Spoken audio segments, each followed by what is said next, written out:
آ رہے ہیں ایک عالم دین کے انتقال کے اوپر. پہلے آپ یہ دیکھیں کہ علامہ خادم حسین رضوی تھے کون.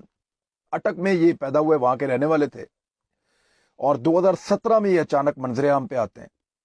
ناموس رسالت کے لیے جب اس دور میں ایک متنازع قانون بن رہا تھا، اور وہ متنازع قانون یہودیوں کی اور قادیانیوں کی خواہش کے اوپر بن رہا تھا، تو اس وقت ایک آدمی کھڑا ہو گیا جس کی ٹانگیں بھی نہیں تھیں. یعنی ایک معذور شخص کھڑا ہو گیا اور آ کے سامنے چٹان بن کے، دیوار بن کے کھڑا ہو گیا کہ یہ میں نہیں ہونے دوں گا. نواز شریف صاحب کا دور حکومت تھا، 2017 چل رہا تھا، اور اس وقت انہوں نے مجبور کر دیا اس دور میں حکومت کو گھٹنے ٹیکنے پر، اور وہ سارا معاملہ ختم کیا گیا. علامہ خادم حسین رضوی صاحب کے مطالبات تسلیم کیے گئے، اس کے لیے ان کو فیض آباد میں دھرنا دینا پڑا، اور پھر وہ وہاں سے واپس آ گئے. یہ پہلی مرتبہ منظر عام پہ آئے. علامہ خادم حسین رضوی صاحب سے، ان کے طریقہ کار سے بہت سارے لوگ اختلاف کرتے تھے. یعنی بعض اوقات وہ ایسی زبان استعمال کرتے تھے جو تلخ تھی، تھوڑی سخت تھی، لیکن یہ ان کی گھنٹوں کی تقریر کے اندر سے چند جملے ہوا کرتے تھے. یعنی پاکستان کا میڈیا اور سوشل میڈیا بڑا سیاںا ہے. لبرلز جو ہے وہ آپ کو پتا ہے یہی کام کر رہے ہوتے ہیں.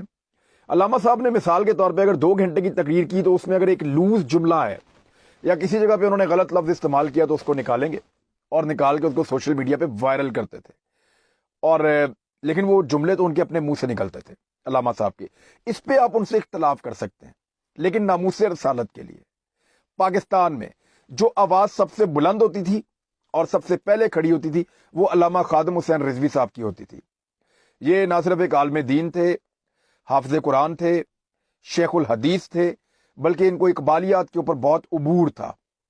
میری نظر میں پاکستان میں جو اس وقت جتنے علماء موجود ہیں ان میں حضرت علامہ اقبال رحمۃ اللہ علیہ کے کلام کے اوپر کسی کو اتنا عبور نہیں تھا جتنا خادم حسین رضوی صاحب کو تھا. ایک بڑے نڈر آدمی تھے، بے باک آدمی تھے، بڑا کھل کے بات کرتے تھے.